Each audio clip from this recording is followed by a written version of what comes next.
Queríamos libertad de expresión para todos y para todas. Las redes nos la procuraron y además gratis y ahora somos felices. No, no es así. Ahora resulta que la libertad de expresión en las redes es una fuerza agresiva que nos separa y nos violenta y nos enfrenta. Y que no es, aunque lo parezca, gratis. Hoy hablamos sobre las peligrosas redes sociales con Jessica González, directora de Free Press, Prensa Libre, una organización dedicada a desorganizar internacionalmente los flujos del odio en las redes.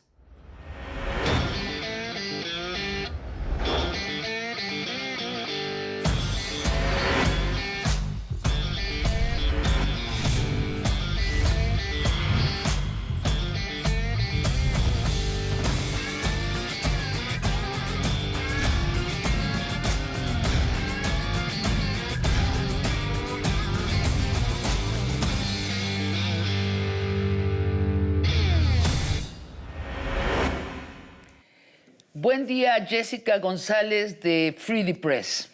Good morning. Buenos días.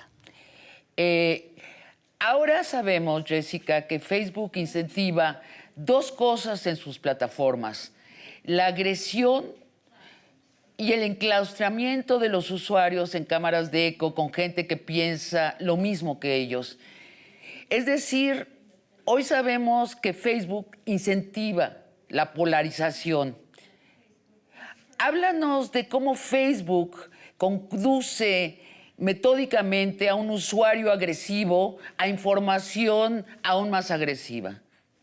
Facebook lucra más entre más tiempo le dedicamos nosotros a la plataforma. Lo que hace es conocer nuestros datos demográficos, aprender cómo nos comportamos en Facebook, qué contenido nos gusta y en cuál participamos y comentamos, y dirige más contenido como ese hacia nosotros.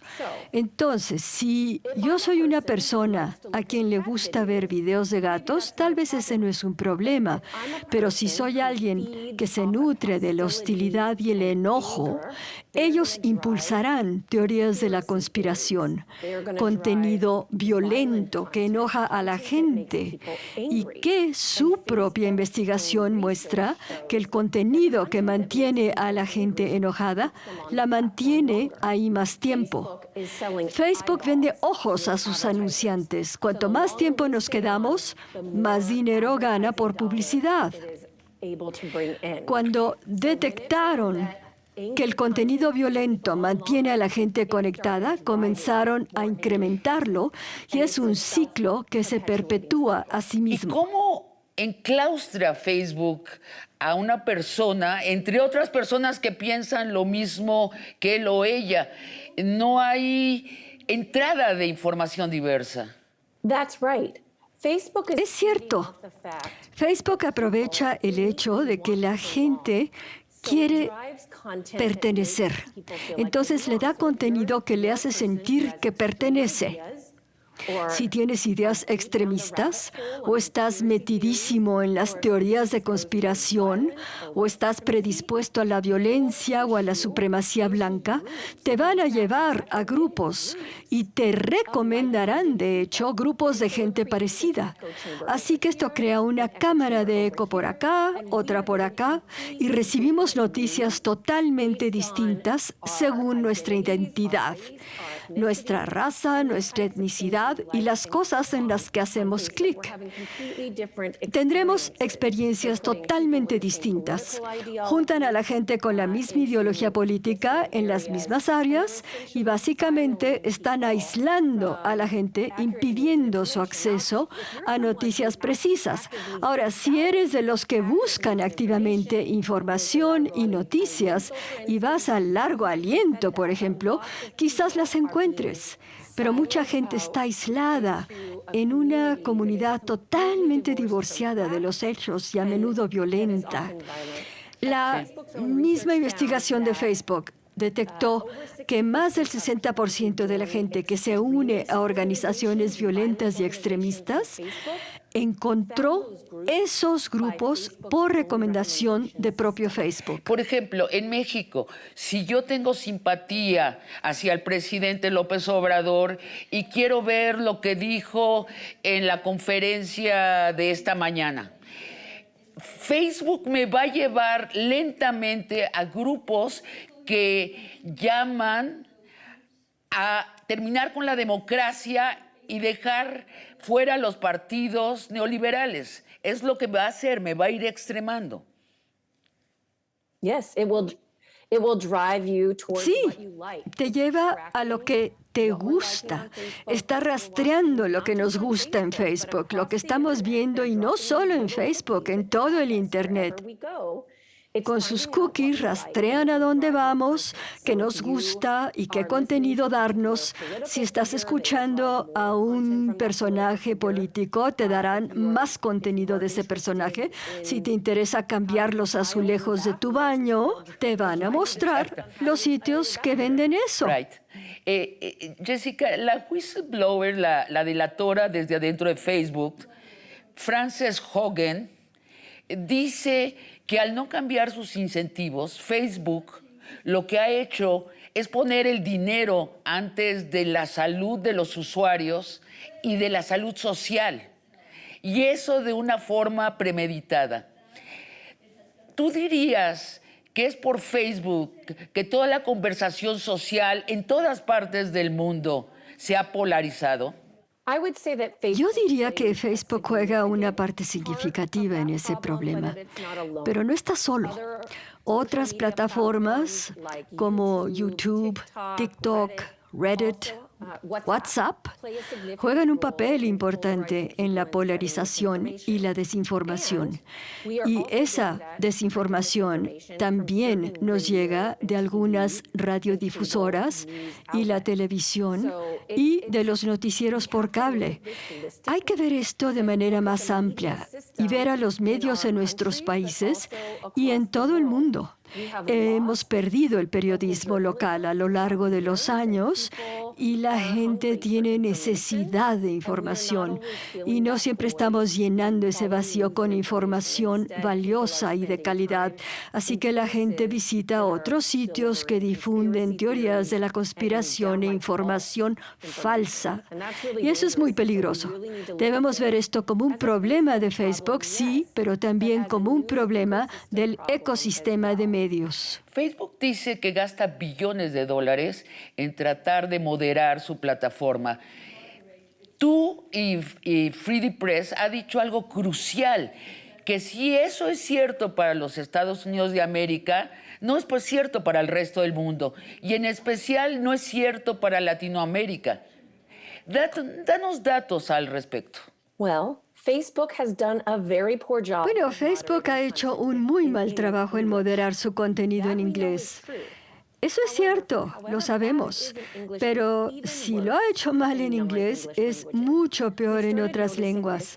Esto lo vimos hace unos años cuando grupos de milicias publicaban en Facebook mensajes en inglés, llamando a la gente a propagar la violencia e intimidar a la gente con armas.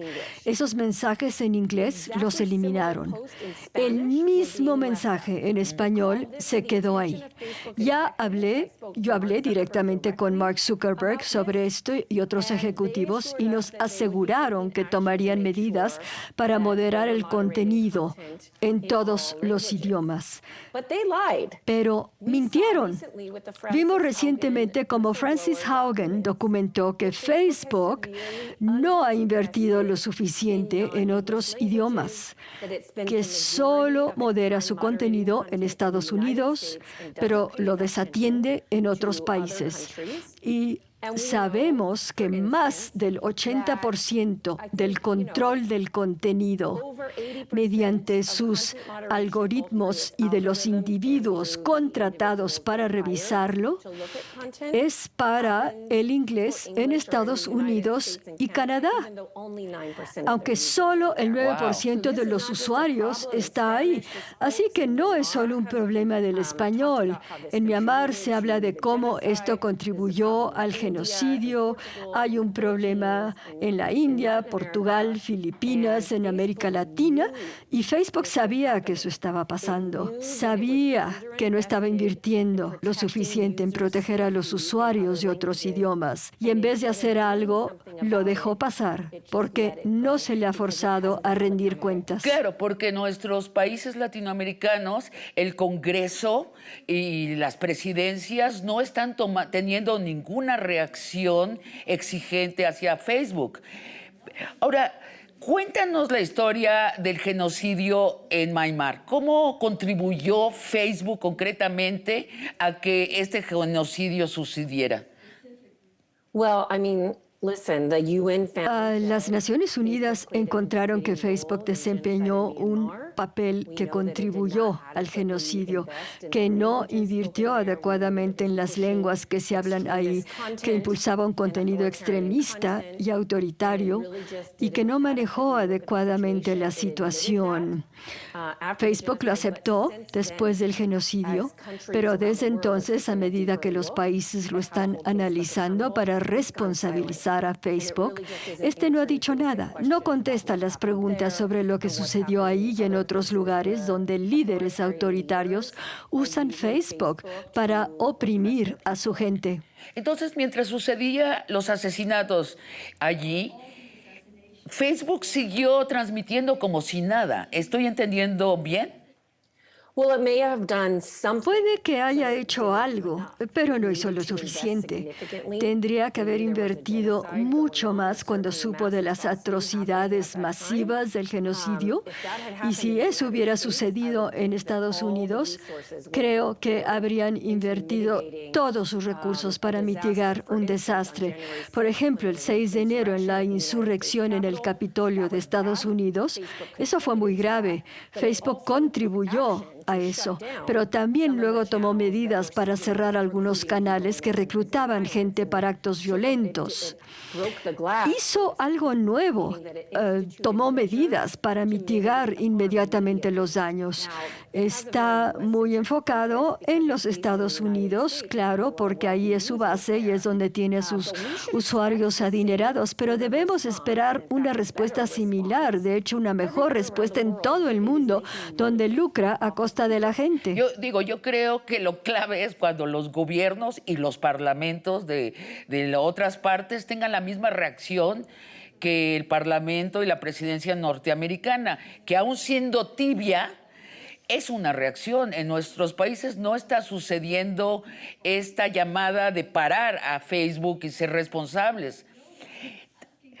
Te pregunto más sobre Latinoamérica. Danos más ejemplos de cómo Facebook y sus otras plataformas ha contribuido a la polarización. ¿Qué pasó en Brasil con Bolsonaro y Facebook? Se dice que Bolsonaro ganó a través de Facebook. Bueno, sabemos que en América Latina no moderan sus contenidos. Facebook se niega a responder cuántos moderadores de contenido tiene, que hablen español, en qué países están, o si es su dialecto nativo. Y el impacto es este. Tenemos traficantes de personas defraudando a gente que trata de cruzar a Estados Unidos. Así que es un fraude masivo, la gente pierde dinero y Facebook lo sabe y no está cerrando ese contenido. Hay quienes prometen falsamente a la gente cruzar la frontera a Estados Unidos. Esa falsa publicidad sucede y está dirigida a toda América Latina.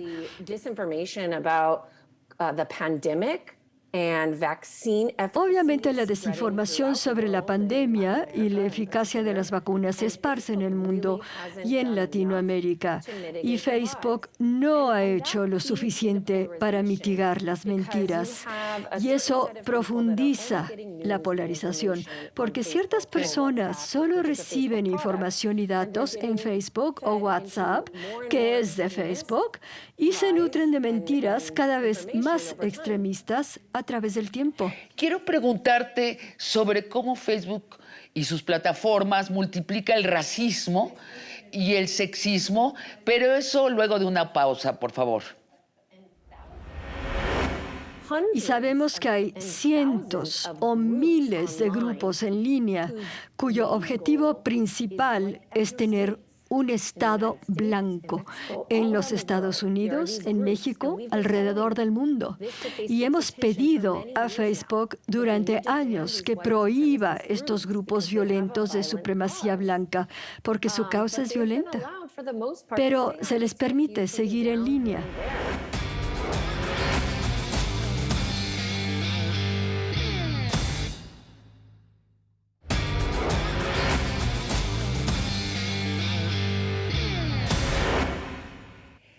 Jessica González de Freedie Press, gracias por esta conversación de largo aliento. Las mujeres reciben una cantidad desproporcionada de odio en las redes. Cuéntanos de ello.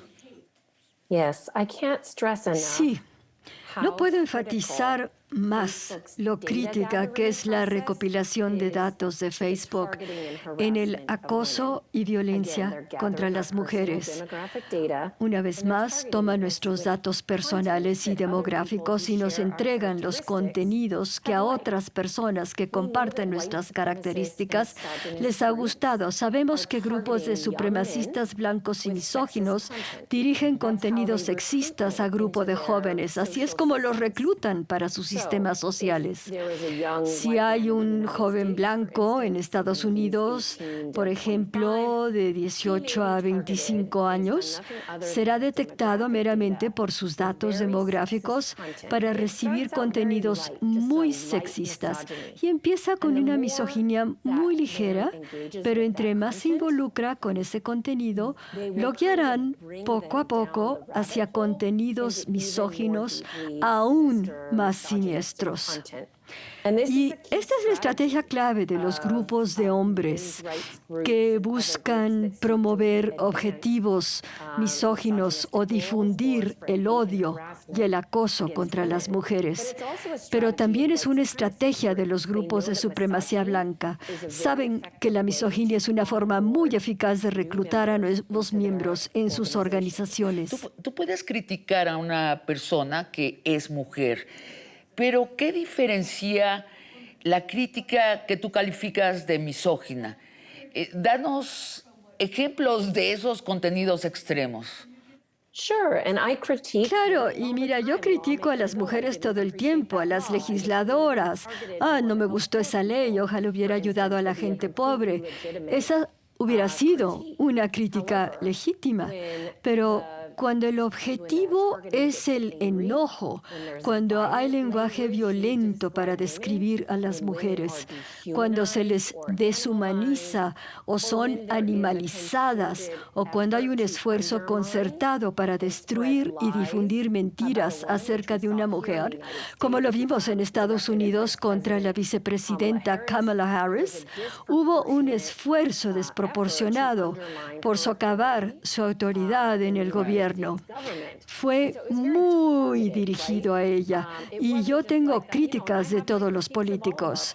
Quisiera que tuvieran una mejor política de inmigración, por ejemplo. Esta es una crítica legítima a la gente en la vida pública, sin importar su género. Pero cuando se pretende deshumanizar a una mujer o legitimar la violencia contra ellas, o es algo coordinado entre muchos actores para socavar su autoridad, ahí sí que debemos investigar. El odio en las redes tiene otro grupo predilecto para para ser agresivos, para avasallar, que es la gente de piel no blanca. Cuéntanos cómo ocurre esto y cómo está afectando a los mexicanos y a los otros inmigrantes a Estados Unidos de América que vienen de Latinoamérica. Hay tanto de qué hablar, pero sí, sabemos que los negros, los asiáticos, los inmigrantes enfrentan un acoso injusto en línea. De nuevo, esto está ligado a la misoginia y sabemos que hay cientos o miles de grupos en línea cuyo objetivo principal es tener un estado blanco en los Estados Unidos, en México, político alrededor del mundo. Y hemos pedido a Facebook durante años que prohíba estos grupos violentos de supremacía blanca, porque su causa es violenta. Pero se les permite seguir en línea.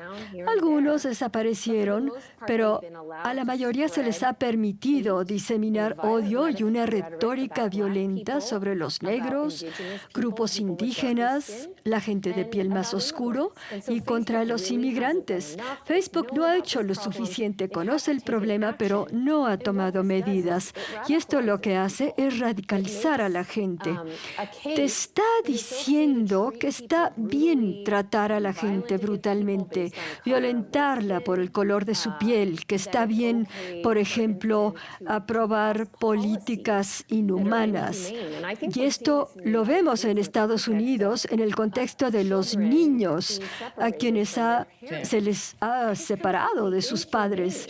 Es totalmente inhumano y está siendo justificado con la total deshumanización de las personas que tratan de cruzar la frontera hacia Estados Unidos. Esto establece el fundamento para un trato cruel e inhumano. En México tenemos una derecha que es sexista y es sobre todo racista, pero que todavía se atreve por gotas a hacerlo en las redes. Viendo lo que sucede en Estados Unidos de América, suena como que pueden tomar el ejemplo de que el racismo, sea el gancho para atraer a nuevas gentes a sus filas. Pues ahora lamento haber dado todas esas pistas en este programa, sobre todo a sabiendas que Facebook no ha moderado su contenido en español como debiera hacerlo.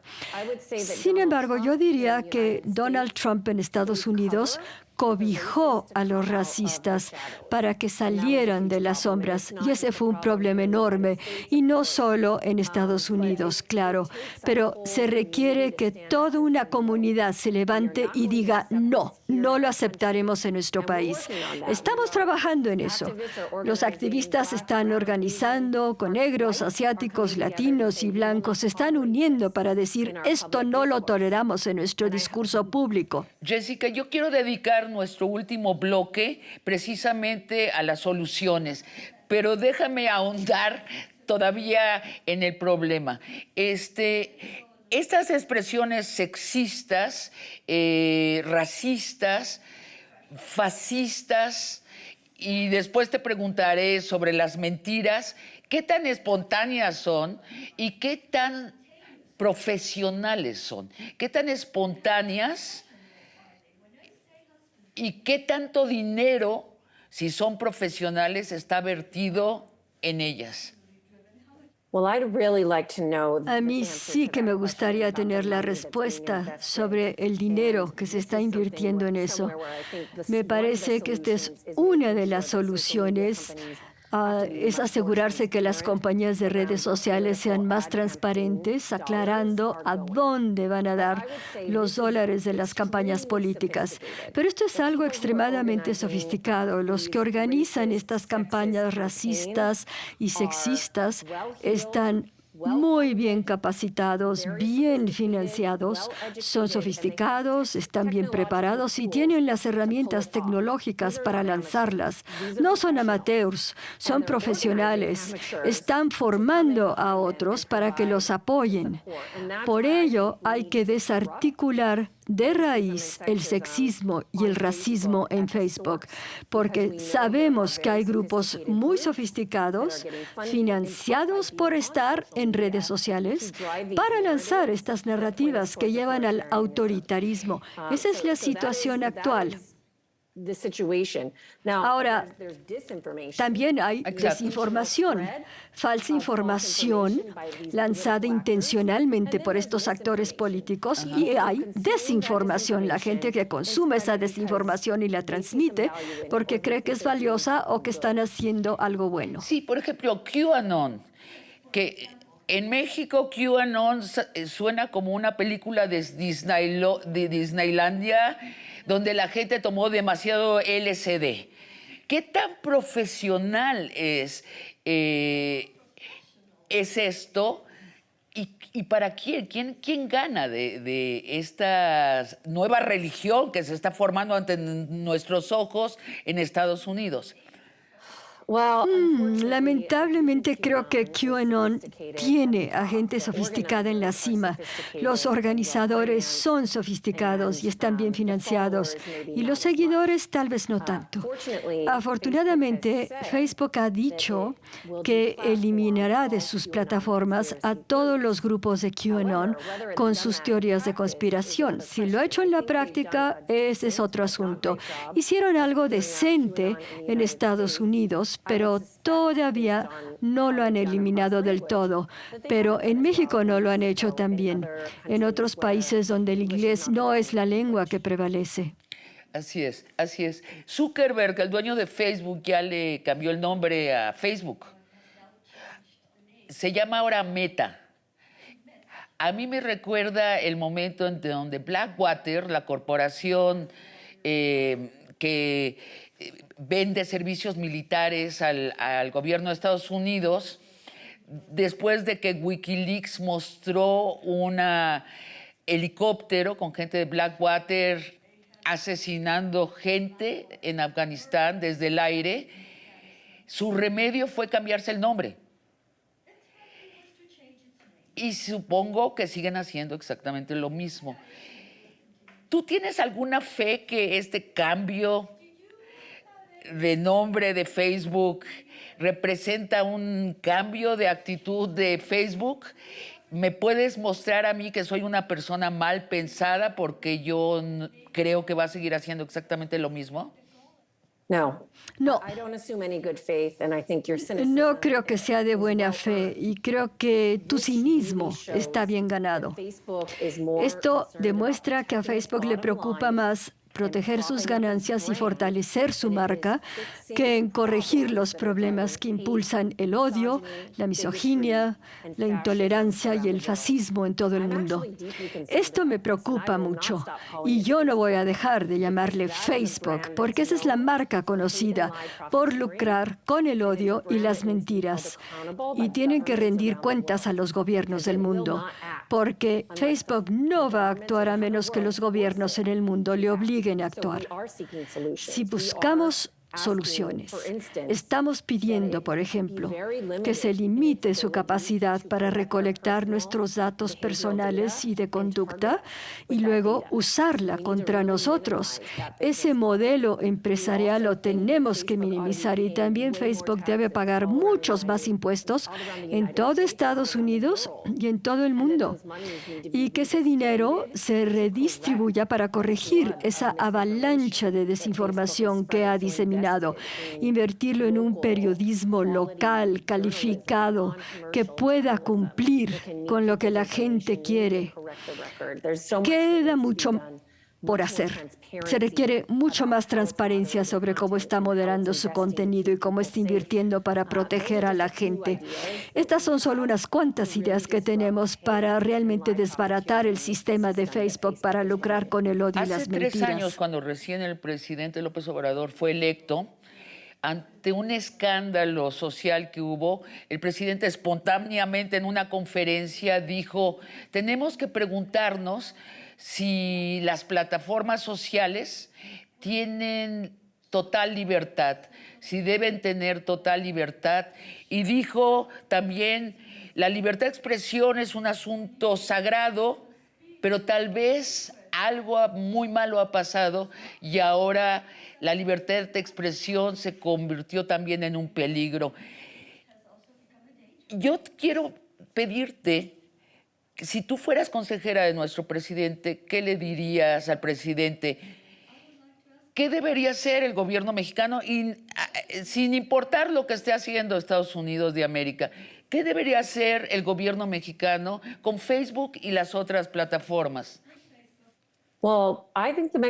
Me parece que el gobierno mexicano debería cerciorarse de que sus ciudadanos no están siendo el objetivo de algoritmos discriminatorios y fraudulentos en Facebook, porque son los algoritmos muchas veces los que mandan el contenido a las personas.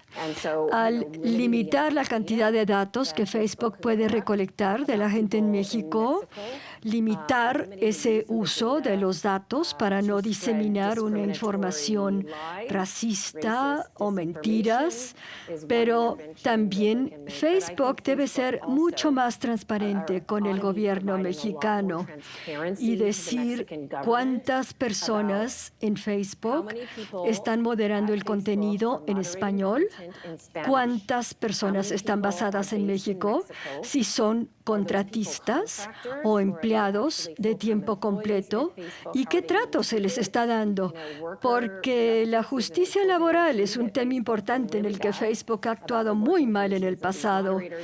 Y yo tendría más preguntas, si fuese el presidente de México, sobre qué va a hacer Facebook para invertir y proteger a la gente en el país. Y habría que legislarlo, que no sea solo una solicitud en una carta muy linda, sino una legislación que exija más transparencia sobre cómo Facebook protege a los mexicanos. Ese es un primer paso. Pero hay que balancear la libertad de expresión. No me quiero mover de allí porque créeme que es más posible que suceda en México esa intervención del gobierno que en Estados Unidos de América, porque nosotros estamos en la lógica de desmantelar el neoliberalismo y de separar el poder político y el público, y no solo en la lógica, en la práctica. Llevamos 3 años de acciones muy grandes de este gobierno en ese sentido. Entonces, lo que tú estás diciendo es que el gobierno mexicano podría pedir, intervenir dentro de Facebook y pedir ciertas reglas. ¿Te entiendo bien? Sí, claro. El gobierno mexicano podría hacerlo. Alemania lo hizo y hay un análisis interesante de cuáles fueron los resultados, pero una cosa que hizo Alemania es que exigió que debía haber un representante de Facebook en Alemania que rindiera cuentas al gobierno alemán. Se prohibió el discurso de odio en Facebook y creó un proceso para investigarlo si este se daba. Y también exigió que 3,000 moderadores de contenido estuvieran en Alemania y que se les preparara en los dialectos en alemán y francés de la región. Me reuní con esas personas del organismo regulatorio de allá. Nos dijeron que Facebook les dijo, esto no lo podemos hacer, nos vamos de Alemania, punto. Pero no, Alemania cumplió con la ley y Facebook tuvo que cumplir. Claro, corrígeme si me equivoco. En Alemania, si tú subes un tuit de misoginia, pero muy brutal, llamando tal vez al asesinato de una mujer, el gobierno llega a tu casa y te arresta. ¿Estoy en lo correcto o estoy leyendo bulos? No, es lo mismo que yo sé. El discurso de odio es ilegal en Alemania. Claro, es distinto, dada su historia, la Alemania nazi, tienen todo otro equilibrio. No creo que alguien diría que no hay libertad de expresión en Alemania, pero es otro equilibrio el que están haciendo ahí para proteger la salud y la seguridad pública y equilibrarla con la libertad de expresión. Si haces una amenaza violenta en línea, sí, te pueden arrestar. Son otras normas. Es que ni siquiera tiene que ser intervención en las compañías de las plataformas, sino si tú publicas en un lugar público lenguaje de odio, tienes que responder ante la ley. Y te lo pregunto porque en México tenemos reglamentación sobre el lenguaje de odio. Se debería sencillamente implementar, aunque publiques un tuit personal.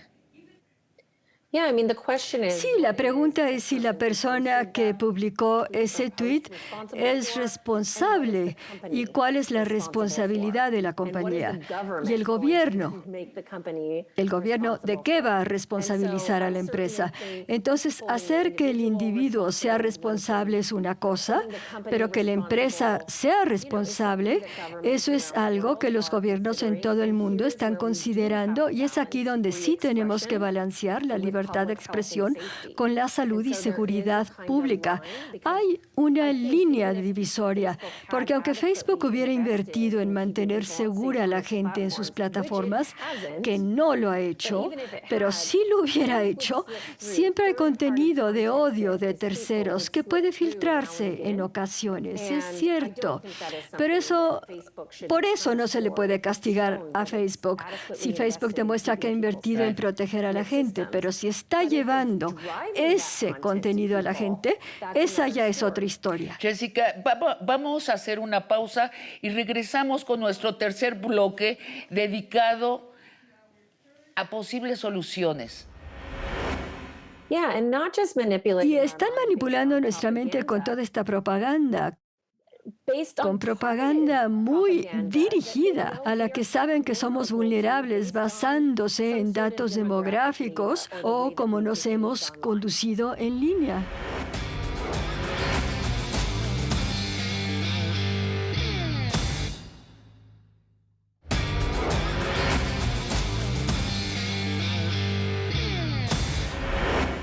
Y volvemos a la tercera y última sección de Largo Aliento.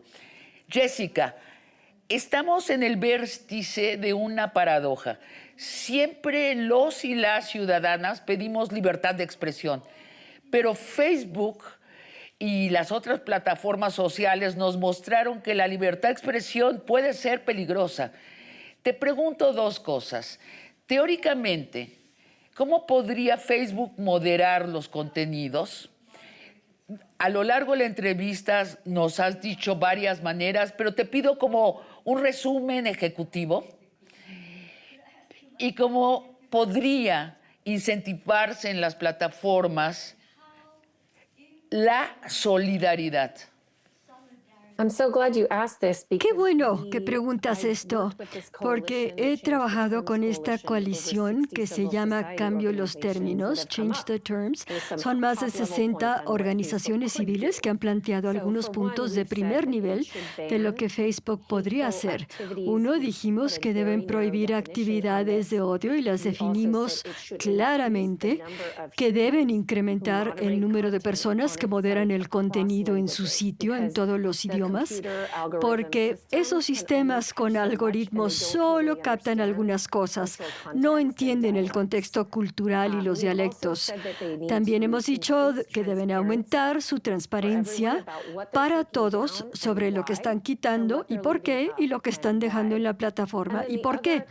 Y otra cosa en la que nos hemos enfocado es que la gente que modera el contenido esté bien preparada, educada, una capacitación antirracista, que estén muy bien preparados para saber qué se debe eliminar y también que se les den recursos, porque estas personas están viendo contenidos bastante feos y se les tiene que apoyar.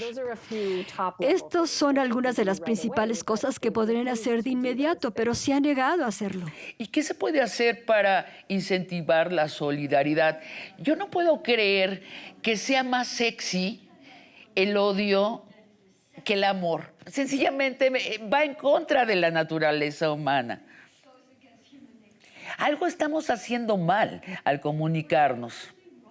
He escuchado a muchos científicos sociales hablar de esto. Les cuento lo que he oído porque no soy experta en ello, pero mucha gente ha hablado de la pertenencia y esto ha sido sobre todo desafiante durante la pandemia, cuando hemos estado más aislados que antes. La gente no va a la iglesia, no va a la escuela, algunos ni siquiera vamos al trabajo de manera presencial. Ha sido muy aislante, pero a los seres humanos tienen la necesidad de pertenecer y pueden diseñar algoritmos para ayudarnos a encontrar nuestras similitudes. Sí, hay que limitar los datos personales que están recolectando, pero podrían animar a la gente con cariño y emojis lindos, no con caritas enojadas. Han decidido no hacerlo porque los motiva el sistema capitalista y para ellos el dinero está por encima de todo lo demás. Pero claro que los sistemas se pueden diseñar para compartir información verídica y aumentar la pertenencia, para pensar sobre la contraparte de un argumento de forma más amplia, pero no lo han hecho. Hace unos días vi una conferencia abierta de Bernie Sanders y varios líderes de sindicatos. Entre ellos, el de enfermeras y de aeromosas, que tienen dos líderes mujeres estupendas, muy, muy de izquierda. Y eso a mí me pareció que era realmente atractivo. O sea, no era visto la solidaridad como una actitud emocional, blandengue, aburrido, como estar todos sentados sin hacer nada. Era realmente un llamado a la lucha de clases, a cambiar la historia. Era realmente emocionante. ¿No crees que no hemos investigado suficiente en cómo crear contenido que nos atrape, nos emocione en la solidaridad y no en la destrucción? Claro que sí. Y esto no es solo cosa de Facebook, porque este es todo un modelo de negocios que se está dando en todo el mundo. Tenemos solidaridad, a veces sin importar el género, la etnicidad, la clase, pero no lo vemos en las noticias, o por lo menos en la mayoría de los noticieros. En vez vemos accidentes, lo peor de nuestras comunidades, porque hay una idea de que eso es más lucrativo. Pero si en vez de lucro nos impulsaran para proteger nuestra sociedad, nuestra democracia, promover el amor, la amistad, el servir a otros, esa sería una plataforma totalmente distinta. Sería un sitio de noticias muy distinto. Y, sin embargo, hay una comunidad así en Facebook. Hay un grupo de mamás que conozco que se apoyan entre sí sin importar la clase, el género, la raza, la etnicidad. Esas comunidades sí existen, pero son muy difíciles de encontrar. Tenemos que exigir un modelo distinto. Yo regreso a lo de Bernie Sanders. En México, hace una semana, hubo una conferencia del partido más grande de México, Morena, de los consejeros principales del país, que son alrededor de 300. Era un Zoom. Y en la discusión se estaba hablando del futuro de ese partido y por lo tanto del país. Oye, era contenido, yo me dedico a hacer contenido para la televisión, no solo periodístico, sino de historias. Me pareció tan emocionante como un partido de fútbol lo que estaba pasando allí. Yo creo que no hemos usado activamente para la solidaridad las redes, tal vez como dices, por su diseño.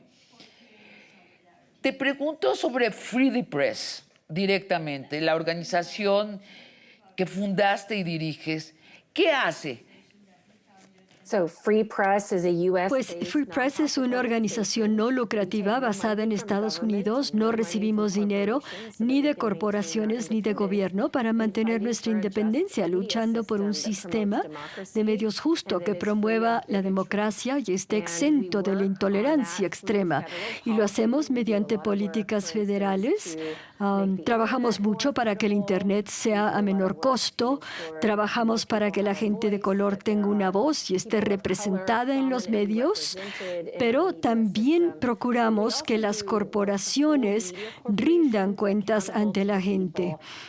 Tenemos más de 1.4 millones de miembros en Estados Unidos y Puerto Rico y nos aseguramos de que la voz de la gente se escuche en los pasillos de Washington, donde se toman las decisiones que configuran desconfiguran a los medios. Queremos medios públicos más fuertes. Eso nos interesa. Creemos que el periodismo no comercial es la clave para que se escuchen voces más diversas y que la gente tenga acceso a noticias e información precisa. Así que básicamente estamos tratando de reconstruir nuestro ecosistema de medios para atender la justicia, la democracia y construir la solidaridad y el afecto pese a las diferencias. Y se les puede encontrar en las redes, ¿cierto? Se les busca como Free Press. Freepress.net. Freepress.net es nuestra página. Ahora, o @freepress. Jessica, mencionaste el verdadero oro enterrado en Facebook y las otras plataformas, que son nuestros datos, que ellos revenden al mejor postor y manipulan para sus intereses también. Y también mencionaste que los gobiernos deberían impedir, no sé si te entendí bien, impedir el uso de esos datos, la reventa o controlarla o regularla. ¿Qué hay que hacer con este comercio de nuestros datos vitales? Así es como se llega a parte del problema, esas mentiras y el odio dirigido sin ni siquiera entrar al tema de la libertad de expresión. Debemos saber más sobre qué datos están recolectando sobre nosotros y cómo se usan. Yo me atrevería a decir que la mayoría de las personas no sabe a qué grado sus datos están siendo recolectados por estas empresas y cómo se usan contra nosotros. Y no solo con publicidad comercial, sino política, o recomendando a la gente unirse a grupos muy violentos, muy feos. Lo que yo sugiero es que los gobiernos en todo el mundo deben estudiar esto y limitar la cantidad y el tipo de datos que estas empresas pueden recolectar sobre nosotros y el uso que le dan. Yo no quiero que consigan mis datos para promover asuntos comerciales o ideologías violentas, y me imagino que mucha gente siente lo mismo. Esto tiene que ver con la privacidad. Es nuestra capacidad de movernos por el mundo y hablar abiertamente sin ser vigilados por las empresas que luego nos atacan según nuestras vulnerabilidades. Y que manipulen nuestra mente. No, nuestra mente es lo más fácil de manipular. Y están manipulando nuestra mente con toda esta propaganda, con propaganda muy dirigida a la que saben que somos vulnerables, basándose en datos demográficos o cómo nos hemos conducido en línea. Mira, Jessica, hace unas semanas yo de pronto empecé a pensar que quería ir a Hawái de vacaciones. Me sorprendí muchísimo porque nunca he pensado en Hawái, no conozco a nadie en Hawái. Me chocaba el show ese de Hawái 05, como se llamara. Y me di cuenta que me había entrado, hice memoria y me di cuenta que me había entrado a través del internet esta información de Hawái. Los usuarios, ¿cuáles son las señales claves donde debemos decir, ya se metieron a mi mente? Uy, esa es una fantástica pregunta y he tenido experiencias parecidas. Uno de mis niños, que es menor, estaba teniendo problemas de salud. Yo ni siquiera había buscado nada al respecto en Facebook, pero sí lo había buscado en Internet. Y de repente me comenzaron a mandar datos para remedios. Eso me molestó profundamente porque tomo la privacidad de mis niños en particular muy, muy en serio. Entonces, esto es lo que la gente tiene que saber. Hay una forma de controlar cuántos datos Facebook y otras plataformas están recolectando sobre nosotros. Puedes hacer clic en el botón de privacidad y ver qué sabe ya sobre ti, y puedes limitar la cantidad de datos que están consiguiendo. Tenemos que tener mucho cuidado con todo lo que estamos compartiendo en línea. línea. Por ejemplo, todas esas pequeñas encuestas que parecen divertidas y estar jugando en Internet. No, están recolectando gran cantidad de datos cuando te piden tu signo del zodiaco o lo que Claro. más te gusta comer. Por sí solos, esos hechos no son peligrosos, pero cuando los compartes y como están recolectando todo un perfil sobre nosotros y luego lo usan para dirigirlo hacia nosotros, ahí es donde es peligroso porque tienen tal cantidad de información personal que tal vez sí la queremos compartir con nuestras amistades, pero no sabíamos de que estábamos compartiéndola con todo el Internet. Sí, a mí mi impresión es que los correos electrónicos también están siendo succionados con nuestros datos. Yes. Sí, The problem is across. el problema está en todas las aplicaciones. Bueno, ¿y cómo, mientras los gobiernos no reaccionen y no intervengan, qué otro consejo nos das a los usuarios para estar a salvo?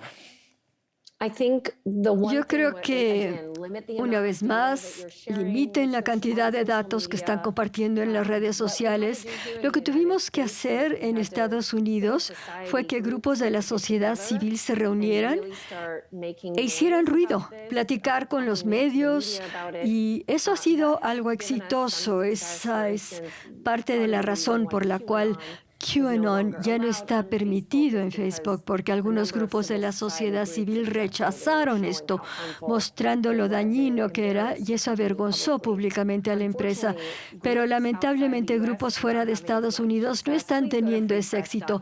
Entren a freepress.net, conéctense conmigo, porque estamos organizando, estamos trabajando con gente de todo el mundo, con amistades en el verdadero Consejo de Vigilancia de Facebook, tratando de que esta corporación rinda cuentas y usen esas herramientas en Facebook para reportar cierto contenido malvado que viola los lineamientos de comunidades. Hay que usarlos. Y vamos a insistir para que contraten a más personas, para que contraten a más personas y ver que se cumplan sus reglas.